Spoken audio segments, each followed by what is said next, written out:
Every single day, families are losing loved ones, and the uncomfortable truth is we know the problem. Reckless drivers who refuse to follow the law, police officers accused of turning enforcement into a cash business, and agencies tasked with road safety that appear slow, silent, or simply absent. Well, tonight on Face the Facts, our reporter Harman Kamariki confronts this crisis ahead.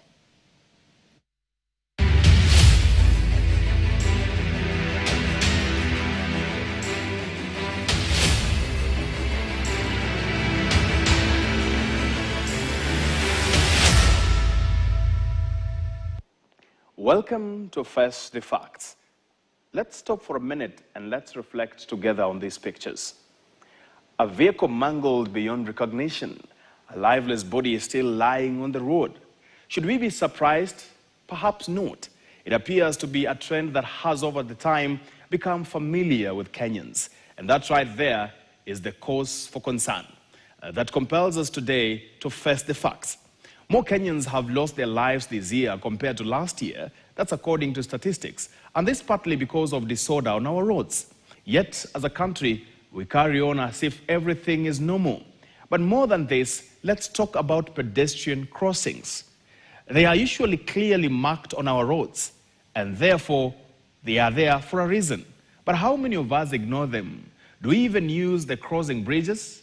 Some choose to cross wherever is convenient because, we are running, we take shortcuts, we rush, we assume drivers will slow down. Nilikuwa nimekaa hapa nikibeba watu. Naona. Sasa kuna madam aligongewa tu hapa chini ya flyover akipita. Bara apite juu alipita chini. Indiscipline has been seen to thrive. Let me talk about my brothers, the border riders, and of course sisters as well.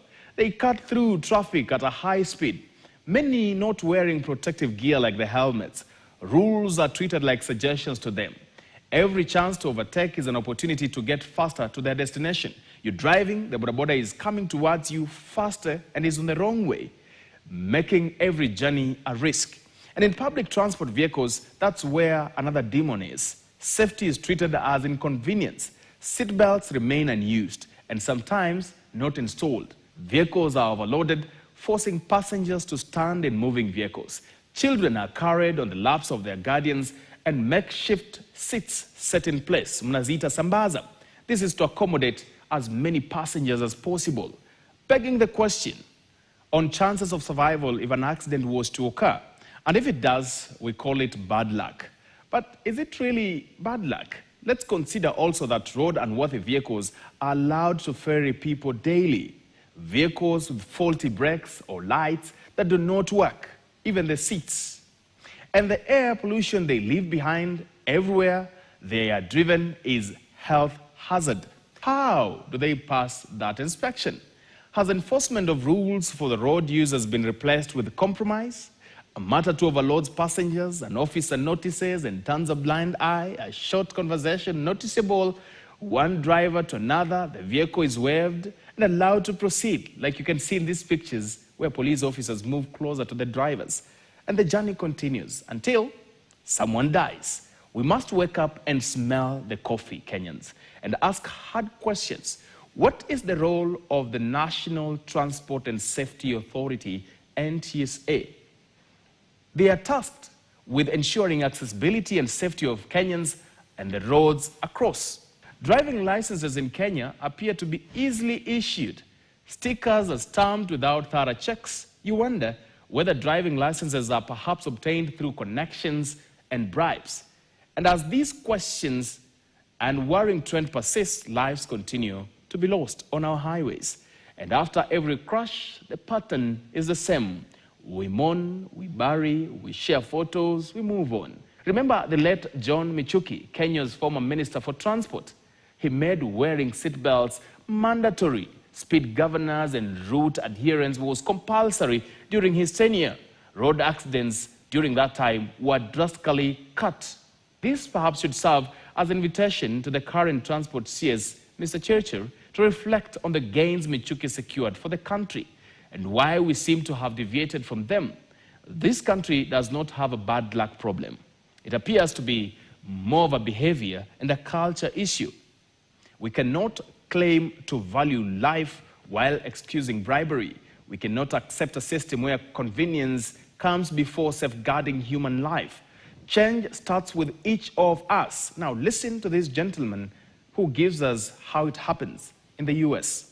Anytime anybody takes a few drinks and the owner of the facility, like the club, realizes this person is getting too drunk, they are allowed to take the keys, confiscate the keys, and if he refuses, they can even call the police. No, pedestrians must remember to use designated crossings. Drivers must adhere to speed limits and capacity. Border riders must uphold the law. Traffic police must be held accountable for every vice they allow on our roads. And NTSA must return to its core mandate. Until safety becomes non-negotiable, until the law is enforced without compromise, death will continue being reported on our roads. And these are plain facts. Now let me tell you a story as I wind up. A friend of mine went to a club to go and hang out with friends. So he opted, because he didn't want to drive while drunk, he opted to take a cab to the club. No, he got a few drinks here, and now, because he wanted to go back home, he called for a taxi. Guess what? The taxi driver came drunk, and just after passing a police roadblock. That's first the facts, and that's what we need to face. My name is Herman Kamariki.